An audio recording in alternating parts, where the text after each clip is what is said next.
Continuamos con la lectura de la historia de las ideas y las creencias religiosas de Mircea Eliade. La lectura pasada estuvo dedicada a hablar un poco sobre el remoto pasado de los indoeuropeos y su proceso de dispersión y algunos elementos comunes, como lo que nos habla Georges Dumézil, la ideología tripartita, ¿no? Ahora vamos a dedicarnos específicamente a hablar sobre los primeros arios en la India. Los arios en la India. En su etapa común, las tribus indoiranias se daban a sí mismas un nombre significativo: hombre noble, Arya en avéstico y Aya en sánscrito. Los arios habían iniciado su penetración en el noroeste de la India a comienzos del segundo milenio, y 4 o 5 siglos después ocupaban la región de los 7 ríos, es decir, la cuenca del Alto Indo en el Punjab. Como ya hemos observado, es posible que los invasores atacaran y destruyeran algunas ciudades harapienses. Acuérdense, Harappa es una de las ciudades del Valle del Indo, una de las principales. Los textos védicos evocan los combates contra los Dasa o Dacia, en los que es posible adivinar a los continuadores o supervivientes de la civilización del Indo. Son descritos como gentes de piel negra, sin nariz, de luenga barba y adoradores del falo. Son ricos en ganado y habitan en aglomeraciones fortificadas. Indra, que lleva el sobrenombre de Purandara, destructor de fortificaciones, atacó y destruyó estos fuertes por centenares. Los combates tuvieron lugar antes de la composición de los Brahmanas, estos libros importantes, pues sus recuerdos aparecen fuertemente mitologizados. El Rig Veda menciona otra población enemiga, la de los Pañi, que roban las vacas y rechazan el culto védico. Sin embargo, muy pronto se inicia la simbiosis con los aborígenes. Si en los libros tardíos del Rig Veda el término dasa significa esclavo, con lo que indica la suerte que ocupó a los vencidos del Valle del Indo, hay otros miembros de la población sometida que aparecen decorosamente integrados en la sociedad aria. Por ejemplo, el jefe Dasa, alabado porque protege a los brahmanes. Los matrimonios con autóctonos dejaron huella en el idioma. Este proceso de simbiosis racial, cultural y religiosa, documentado desde época muy temprana, se intensificará a medida que los arios avancen por la llanura gangetica. Las tribus estaban bajo el mando de jefes militares, los Rajá o Rayá. El poder de estos reyesuelos estaba contrapesado por los consejos populares. Hacia finales de la época védica ya estaba consumada la organización de la sociedad en 4 clases. El término Varna, que designa a las clases sociales, significa color, indicio de la diversidad étnica que constituía la base de la sociedad india. Los himnos solo nos dan a conocer algunos aspectos de la vida durante la época védica. El cuadro que nos trazan es más bien sumario. Los arios amaban la música y la danza, tocaban la flauta, el laúd y el arpa. Consumían bebidas embriagadoras, el soma y el sura, la segunda sin especial significación religiosa, a diferencia de la primera. Numerosos himnos aluden a los conflictos entre las diversas tribus arias. La más célebre, la tribu de los Bharatas, había derrotado bajo su rey Sudas a una conferencia de otras 10 tribus. Pero el Rig Veda resulta muy pobre en datos históricos. Algunos nombres de tribus védicas, como el de los Bharatas, reaparecen en la literatura posterior. El Mahabharata, por ejemplo, compuesto por lo menos 5 o 6 siglos después de la época védica, narra la gran guerra entre los Kurus y sus primos los Pandavas.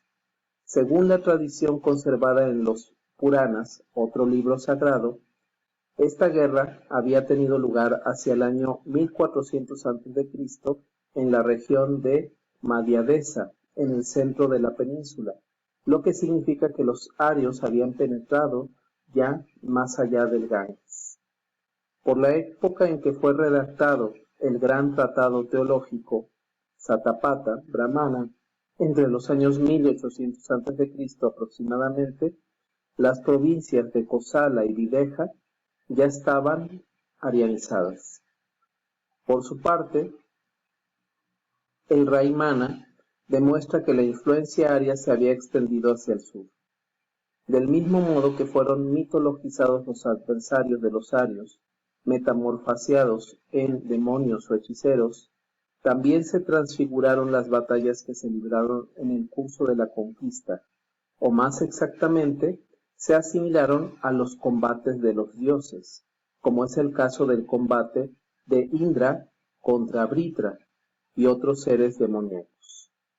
Más adelante estudiaremos las implicaciones cosmológicas de esos combates ejemplares. De momento, precisaremos que la ocupación de un nuevo territorio se legitimaba mediante la erección de un altar, llamado Garñapatio, consagrado a Agni. Pero la erección de un altar consagrado a Agni no es otra cosa que la imitación ritual de la creación.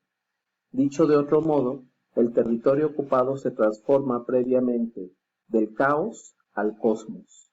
Por virtud de un rito, recibe una forma y se hace real. Como veremos más adelante, el panteón védico está dominado por los dioses. Las pocas diosas cuyos nombres conocemos desempeñan un cometido borroso. De ahí que resulte tanto más significativa la posición dominante de la gran diosa en el hinduismo, que ilustra el triunfo de la religiosidad extrabrahmánica, pero que al mismo tiempo es índice de la capacidad creadora del espíritu indio. Evidentemente, ha de tenerse en cuenta el hecho de que los textos védicos representan el sistema religioso de una minoría sacerdotal al servicio de una aristocracia militar.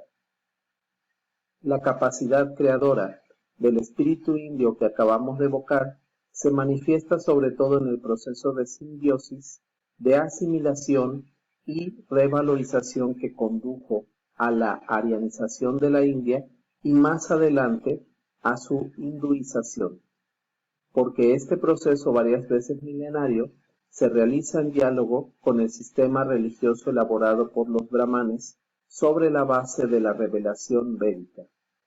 Shruti. En última instancia, la unidad religiosa y cultural de la India fue el resultado de una larga serie de síntesis efectuadas bajo el signo de los poetas filósofos y de los ritualistas de la época védica. Cierro estas dos primeras lecturas que están relacionadas con algunos comentarios. El primero es señalar lo que ya hemos estado viendo, que en el curso del segundo milenio antes de Cristo debió haberse dado las primeras invasiones de los pueblos indoarios en la región noroccidental de la India. Ellos llegarán al Valle del Indo, donde dominarán y desplazarán parcialmente a la población del Valle del Indo. Estos que son llamados dacias en el Rig Veda. Sin embargo, no se hará un desplazamiento total de estas poblaciones. Habrá una asimilación en el que los grupos arios que llegaron se irán mezclando a través de alianzas matrimoniales y empezarán a conformar una cultura nueva y distinta a la que tenían, sin perder mucho de su base de pensamiento y cosmovisión religiosa. Entonces la India es resultado, en buena medida, de un proceso, por supuesto, milenario, en el que estos arios se mezclarán con los nativos, ¿no? Constituirán un corpus del cual surgirá el Rig Veda como primer gran libro y los demás Vedas, entre ellos muy importante, el Atharva Veda, y en todos estos textos vamos a estar presenciando un continuo cambio y reinvención o recreación de los mitos que irán evolucionando hasta lo que llama el proceso, hasta el proceso que llama Mircea Eliade, de hinduización. Entonces en la India pasaremos de un periodo de arianización que inicia en el segundo milenio antes de Cristo a un proceso de hinduización que, bueno, va a iniciar prácticamente desde el momento en que estos pueblos se encuentren, pero que se consolidará hasta el final del periodo védico hacia el 500 antes de Cristo aproximadamente. ¿Cómo se refleja estos procesos? Bueno, se reflejan de muchas maneras, pero claves son, en el caso de la India, las escrituras. Mientras que el Rig Veda es el libro del periodo védico por excelencia, los Upanishad se convertirán en su momento en el texto que marca el parteaguas del periodo ario y védico al periodo de hinduización del que estamos hablando, ¿no? Entonces, eso es muy importante de considerar y, por supuesto, también decir que la llegada de los arios constituirá también un cambio importante en el orden social y político, porque a partir de ello se constituye algo que sigue vigente de muchas maneras en el sistema social indio, que es la división en castas o barras, ¿no? Y a su vez, como pasa en la India, como pasa en la cultura de la India, este contexto, esta forma de organización social en que están incluidos los brahmanes, los kshatriyas, los vaisyas, estas formas de organización social siempre serán relacionadas con el cosmos, con la organización del cosmos y de la religión. En la India no podemos separar una cosa de la otra.